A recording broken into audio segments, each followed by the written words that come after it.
तेव्हा मुक्ता म्हणते की अच्छा, वेळेत पोहोचताय तुम्ही, चालेल ना, तरी सुद्धा मी तुम्हाला एक रिमाइंडर देऊन देईल. तर सागर तिला चिडून म्हणत असतो की सकाळी सकाळी काय दारू प्यायलात का तुम्ही, आणि तुम्ही मला वेळेवर येण्याचं रिमाइंडर देणार का, स्वतःच लेट असतात 3.5 मिनिटं.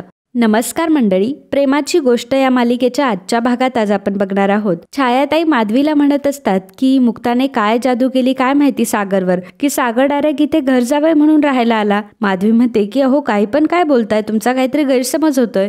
त्यावर छायाताई म्हणतात की मग इथे कसे काय ते आंघोळ करायला आले. तेव्हा माधवी म्हणते की अहो तुम्ही ऐकलं नाही का, सईला शाळेत जायचंय त्यामुळे मुक्ता सईला बाथरूम मध्ये आंघोळ घालतीये आणि सागर रावांना देखील महत्वाची कॉन्फरन्स आहे, त्यामुळे त्यांना लवकर जायचं ऑफिसला, म्हणून ते इथे आंघोळ करण्यासाठी आलेत. छायाताई म्हणते की अगं बाई असं आहे का, मग आमची काही मदत लागेल का. मावशी लगेच म्हणते की काही गरज नाहीये तुमच्या मदतीची, जसं चालू आहे तसं चालू द्या.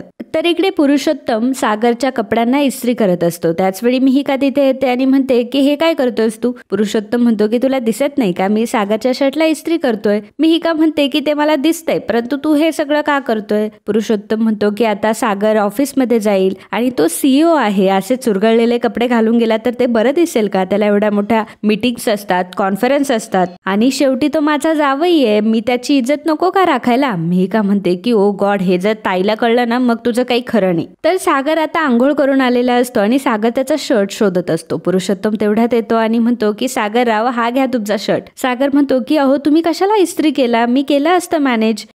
नमस्कार मंडळी, तुम्ही चॅनलवर व्हिडिओ बघता परंतु आपल्या चॅनलला तुम्ही सबस्क्राईब करत नाही. माझी तुम्हाला एकच विनंती आहे की प्लीज चॅनलला सबस्क्राईब करा आणि हा व्हिडिओ शेवटपर्यंत नक्की बघा. धन्यवाद. तर छायाताई आणि ती दुसरी जी बाई आलेली असते ते लपून हे सगळं ऐकत असतात. सागर म्हणत असतो की तुम्ही उगाचच त्रास करून घेतला.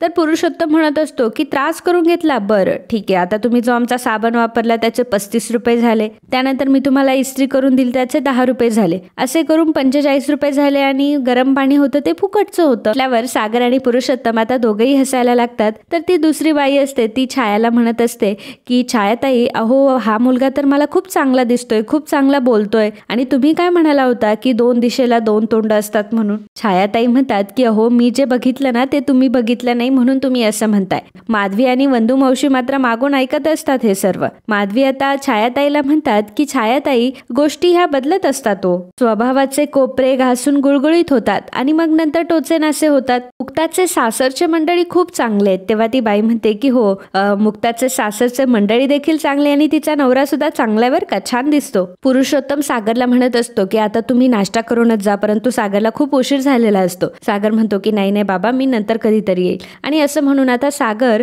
परत कोळी कुटुंबात आलेला असतो. बापू मात्र आता सागर समोर येऊन उभे राहतात आणि म्हणतात, लग्न झाल्यावर माणसं जबाबदार होतात आणि ह्या हिशोबाने तू दुप्पट जबाबदार व्हायला हवं होतं, तू तर दुपटीने बेजबाबदार व्हायला लागलायस. अरे ती पोरगी तिचं घरदार सगळं सोडून संसार करायला आली इथं, तू तिला सांभाळायचं की वाऱ्यावर सोडून द्यायचं. इंद्रा म्हणते की अहो काय झालं, एवढ्या मोठ्या पोराला सगळ्यांसमोर बोलताय तुम्ही. तर बापू म्हणतात की पोरगा मोठा झालाय, त्यासोबत त्याचा माझही मोठा झालाय. काल रात्री सुनबाईला पार्टीला घेऊन गेला हा आणि तिला एकटं सोडून तिथे हा निघून आलाय. सागर आता रागाने मुक्ताकडे बघत असतो. तेव्हा मुक्ता खुणवते की मी नाही काही सांगितलं. तेव्हा बापू सागरला म्हणतात की तू तिच्याकडे काय रागाने बघतोय, अरे ती एवढी साधी सुधी आहे की तिने घरी येऊन कोणाला सांगितलं सुद्धा नाही हे सर्व. पण दुनियेला कान आणि डोळे सगळं काही असतात. वॉचमॅनने मला सांगितलं की रात्री तू दारू पिऊन एकटाच घरी आलास आणि रागाने गेटवर लाथ सुद्धा मारलीस, त्यानंतर दुसरी गाडी येऊन सुनबाईला सोडून गेली, बरोबर ना. सागर आता तिथून निघून जात असतो. तेव्हा बापू म्हणतात की माझं अजून बोलून नाही झालं,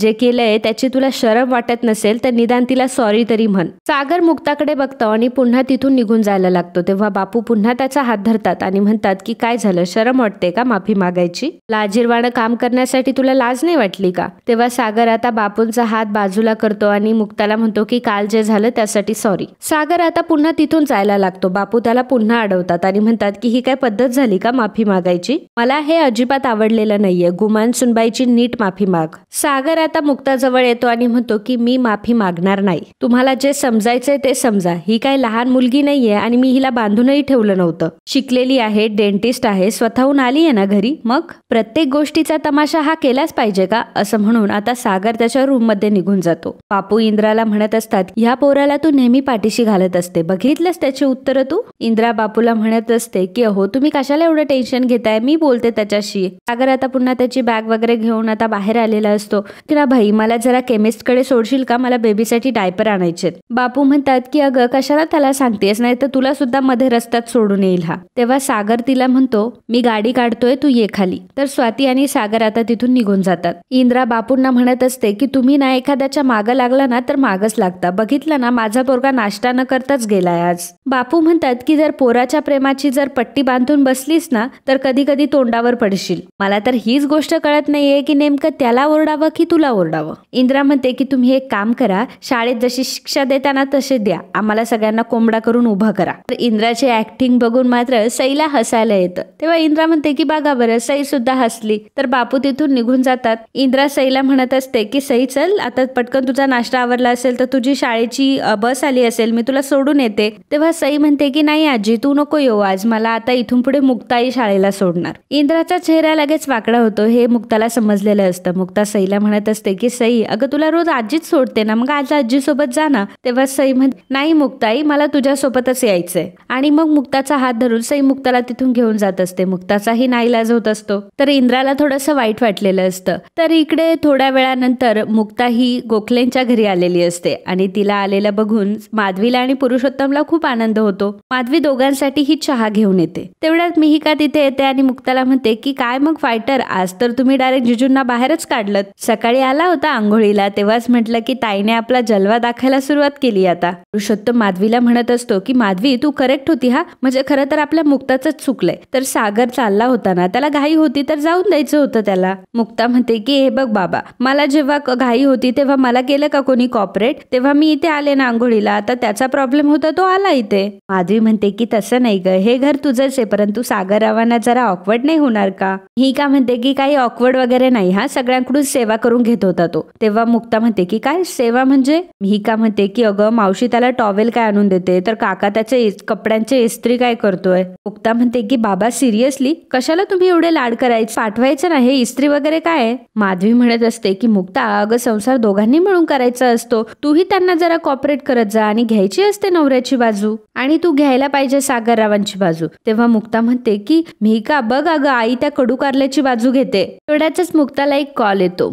मुक्ताला आता राधा बर्वे यांचा कॉल आलेला असतो. मुक्ता त्यांच्यासोबत बोलत असते. तेव्हा माधवी विचारते की काय ग मुक्ता काय झालं. तेव्हा मुक्ता सांगू लागते आई तुला आठवतंय का, मुंबई वुमेन असोसिएशन तर्फे एक कॅम्प घेण्यात आला होता आणि त्या कॅम्पसाठी मी सहभाग घेतला होता. त्यांनी त्याच्यासाठी मला health care icon of the year award जाहीर केलाय. मुक्ताला आता हा अवॉर्ड भेटणार असतो, त्यामुळे घरातले सर्वजण खूपच खुश झालेले असतात. मुक्ता सांगू लाग अगं मला त्यांनी इन्व्हिटेशन पाठवलं होतं, त्यांनी मला कुरिअर केलं होतं, परंतु ते कुरिअर आपल्यापर्यंत आलंच नाही आणि हे त्यांना लास्ट मुमेंटला कळलं, त्यामुळे त्यांनी आता मला कॉल करून सांगितलं आणि ते फंक्शन आज रात्रीच आहे. माधवी म्हणते की काय आज रात्रीच. तेव्हा मुक्ता म्हणते की हो युनिक पार्क हॉटेलमध्ये ते फंक्शन असणार आहे. मुक्ता म्हणते की हो त्यांना मी हे सांगितलंय की मी माझ्या फॅमिली सोबत येणार आहे. तर पुरुषोत्तम म्हणतो की अगं त्यांना सांगायचं ना की आता तुझ्या 2-2 फॅमिली असणार आहेत, आपण एक काम करूया, आपण दोन्ही फॅमिली मिळून जाऊयात. मुक्ता म्हणते की चालेल मी बापूंना कळवते. पुरुषोत्तम म्हणतो की बापूंना कशाला, तू सागररावांना कळव. मुक्ता म्हणते की कशाला, म्हणजे तो बिझी असेल, त्याला कशाला वेळ मिळेल एवढ्या सगळ्यामध्ये.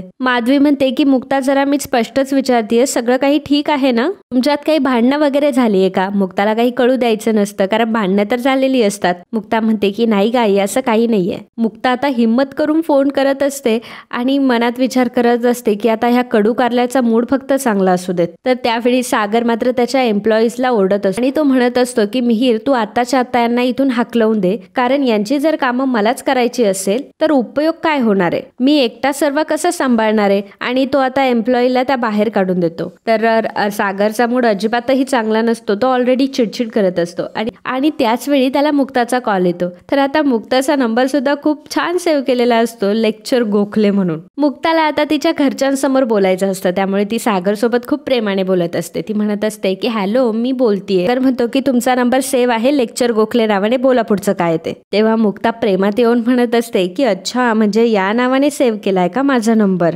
सागर चिडून म्हणत असतो की खूप फालतू वेळ आहे का तुमच्याकडे, कारण माझ्याकडे वेळ अजिबात नाहीये. मुक्ता म्हणते की अहो फार वेळ नाही घेणार तुमचा, एक गुड न्यूज द्यायची होती फक्त तुम्हाला. सागर म्हणतो की अरे वा माझं घर सोडताय का तुम्ही, बाय बाय. मुक्ता मनात म्हणत असते की एवढं कुठलं नशीब माझं. आणि मग मग आनंदाने म्हणत असते की अहो मी माझ्या कामासोबत जे सोशल वर्क करते ना त्याची एका असोसिएशनने दखल घेतली आणि मला अवॉर्ड जाहीर केलाय. हेल्थ आयकॉन ऑफ द इयरचा अवॉर्ड भेटलाय मला. म्हणजे दोन्ही फॅमिलीला इन्व्हाइट केलंय तर तुम्ही याल का? सागर रागाने म्हणत असतो की अशा फालतू फंक्शनला जात नाही मी. तेव्हा मुक्ता म्हणते की अरे बापरे किती छान वाटलं मला हे ऐकून. सागर म्हणतो की डोक्यावर पडलाय का तुम्ही की डोक्याबरोबर तुमचे कान सुद्धा खराब झालेत? मी येणार नाही म्हणजे नाही. तेव्हा मुक्ता म्हणते की अच्छा वेळेत पोहोचताय तुम्ही, चालेल ना तरी सुद्धा मी तुम्हाला एक रिमाइंडर देऊन देईल. तर सागर तिला चिडून म्हणत असतो की सकाळी सकाळी काय दारू प्यायलात का तुम्ही आणि तुम्ही मला वेळेवर येण्याचं रिमाइंडर देणार का? स्वतःच लेट असतात 3.5 मिनिटं. मुक्ता रागाने आता म्हणत असते की 3.5 मिनिटाचं काय घेऊन बसलाय तुम्ही आणि नंतर म्हणते की ठीक आहे 3.5 मिनिटं तुम्ही उशिरा या काही प्रॉब्लेम नाही. सागर म्हणतो की आता आयुष्यभर वाटच बघा तुम्ही. फोन ठेवलेला असतो तरी मुक्ता म्हणत असते की हो हो तुम्ही आरामात या, रात्री या वाटल्यास.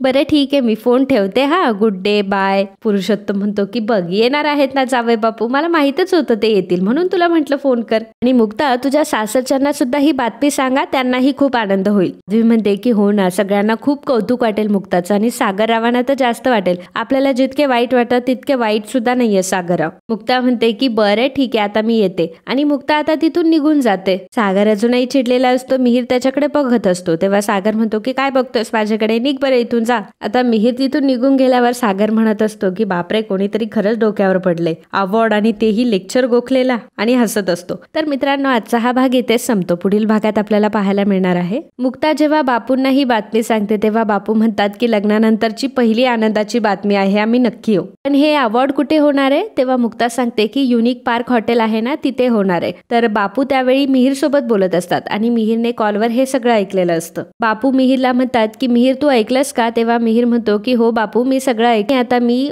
दादूसला तिथे लवकरात लवकर पाठवेल. सागर वकिलांना म्हणत असतो की मला तुमचा एक लीगल ऍडवाइस हवाय. जर सईची कस्टडी मी पुन्हा हर्षवर्धन आणि सावनीकडे दिली तर? हे ऐकून आता वकील सुद्धा विचारात पडतात. तर मित्रांनो असेच प्रेमाची गोष्ट या मालिकेचे डेली अपडेट बघण्यासाठी आत्ताच आपल्या चॅनलला सबस्क्राईब करा आणि हा व्हिडिओ जर तुम्हाला आवडला असेल तर व्हिडिओला लाईक आणि कमेंट करायला अजिबात विसरू नका. धन्यवाद.